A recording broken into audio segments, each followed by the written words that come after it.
Make it rain. Come on, make it rain. Let's go. Catch me. What's up, you guys? Welcome back to my YouTube channel. Give me that date. I still don't know if I like that name, but we're just rolling with it. You feel me? This week, we're going to dive in to a little bit more of my occupation. How much does an MC make in Los Angeles? In my past episodes, I briefly talked about how I am a MC, I'm a host. I host events out here in Los Angeles, all over Los Angeles. I travel to different venues. I do house parties. I pretty much kick the party off. So it's up to me to gather everybody for the big celebration. Your feet and join me around the edges of the dance floor. It's time for Eliora's grand entrance. Get excited up there, come on. I hype everybody up. So this side of the room, when I point to you, I want you to scream as loud as you can for Ellie. Ready? 1, 2, 3, make some noise. All right, this side of the room, from here all the way to the back. On the count of 3, I want you to scream for Ellie. 1, 2, 3. Amazing. I start the party. Basically, I'm the party starter. Ladies and gentlemen, without further ado, please put your hands together and welcome the one and the only, your queen of the night. Put those hands together for Eliora. Come on, Ellie, go all the way around the room. Everybody give her a high five. Ellie, go this way. Let's go. All the way around. And then from there, if you do a good job, it should just flow, you know? It doesn't always happen like that, but I love it when it actually happens. It's amazing. I came out here, I'm from Virginia, VA. Very small town, country girl. I grew up on 90 acres of land. Nothing but land and trees and horses and dogs and birds and cats and ferrets, iguanas. Am I missing anything? Yeah, just one big happy farm. Originally, I came to Los Angeles to explore the dance world. That was my vision. So I didn't really have a plan. I just knew that where I was not taking me where I wanted to go. It wasn't growing me, stretching me. I was bored and I was like, I need something new. Opportunity came to move to Los Angeles.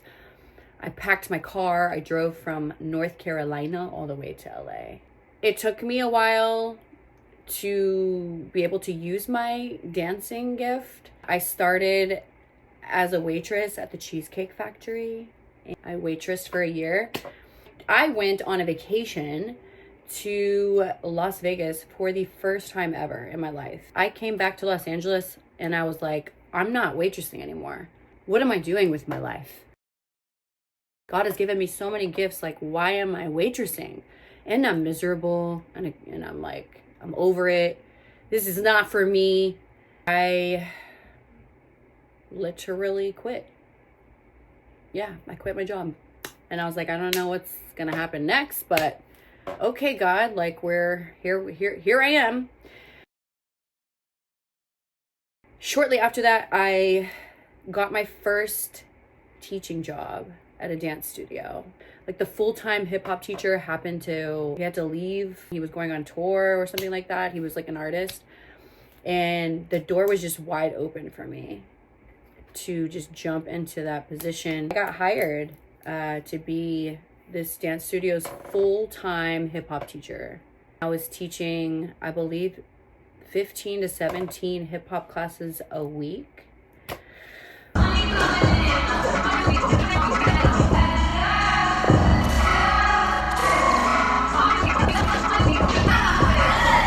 Which is crazy when I think about it.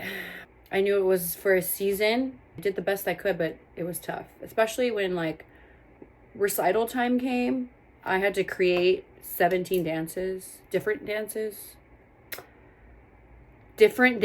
Like, how do they not all kind of like look similar? I don't know how I did it. I really don't know how I did it, but I did it. I got into the event world because my ex-boyfriend was a DJ. He was a DJ for all the big like Israeli bar mitzvahs, bat mitzvahs, weddings. He like would bring me to these events, and he would just pay me to go out into the crowd and just dance with people. It was very unique though. God was cultivating another gift that I had in me. I didn't know I had it. I mean, I knew I had the gift of leadership, but I didn't know that I could use it in that way. So I started to dance, but then I also, not only was I a dancer, but I was literally becoming an MC on the dance floor without a microphone. And that's how everything started. Put this like new passion inside of me. The more I did it, the bigger my passion grew.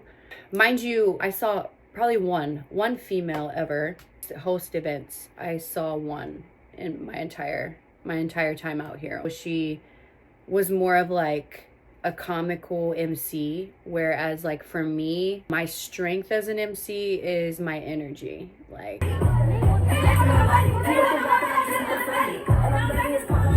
Travis Scott energy. That's literally how I am, just naturally. The kids love the Travis Scott lit vibe.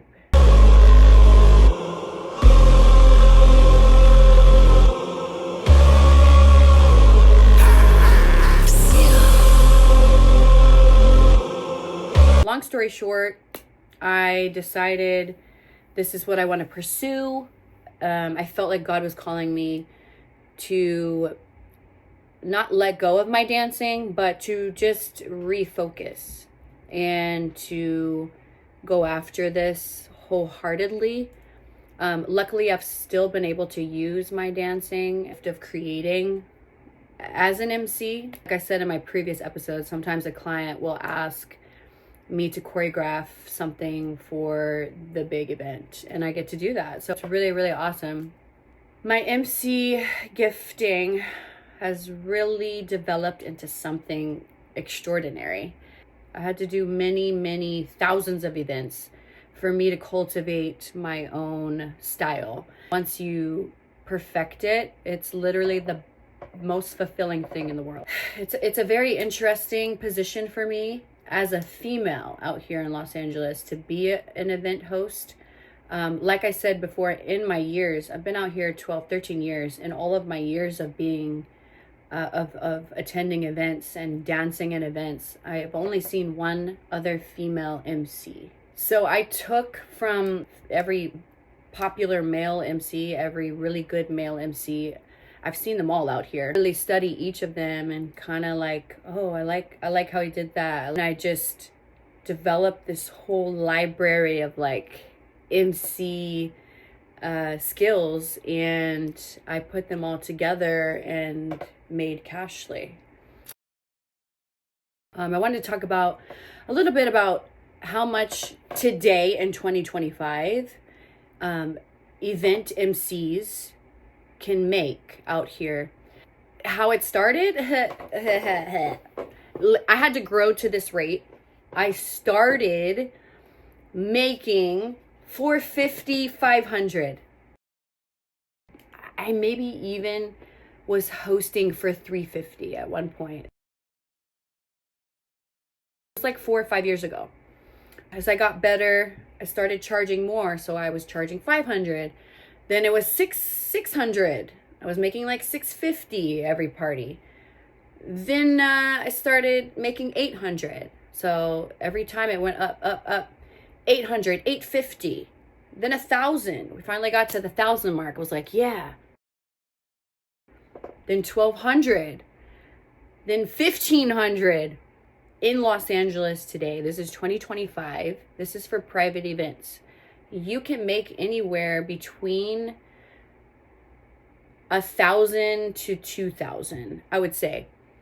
Now, if you're on the upper scale, like you're doing red carpet, like you've been hosting for a while, or you've had a company for a while, you can make probably more, 2,500. They're really, really great money. Honestly, I'm really thankful that I decided to pursue this line of work.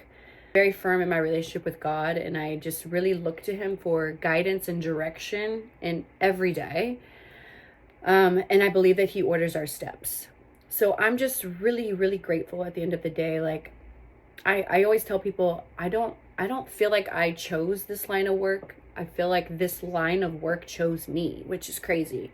This is my calling. I'm not to say like I'm going to be hosting bar mitzvahs, birthdays, weddings for the rest of my life. I see how God is using this to develop whatever he has in mind in the future. Maybe I'm going to be speaking. Maybe I'll be a preacher's wife and I'll have to get up in front of many people. Maybe I'll travel as an MC with a famous artist and I'll have to hype everybody up before the concert. Like, I don't know. There's so many things that it could be, but then again, it's like God's ways are not our ways. So I don't even want to think about where this is going to go. I really feel like a pioneer for women, for girls. I've had young girls see me at events and just be like, yo, your job is exactly what I want to do. And I want to see more females in this role. It's a very male dominant position, emceeing and being on the microphone. You know, you got to cultivate your voice. It's a lot of different things. Like, people don't want to hear like a squeaky high girl voice. I had to really learn my tone, how to have the right tone for parties. It took me forever to cultivate it, but I finally feel very confident in it. I remember when I first started, maybe I'll find videos and post them in my next one, but definitely like when I go back and hear it, it's like, oh, it's like, girl, I'm like, how did you make it sometimes? Like, how are you still here? But really, people believed in me. It's crazy. They were able to look past my high, squeaky voice, and they were really able to see my energy and my passion. There's also so many different ways that you can make money in the event business. I also have access to dancers. So if a client wants hip-hop dancers at their party, I got the plug. Make money with any vendors, photo booths, hoodie stations, like anything.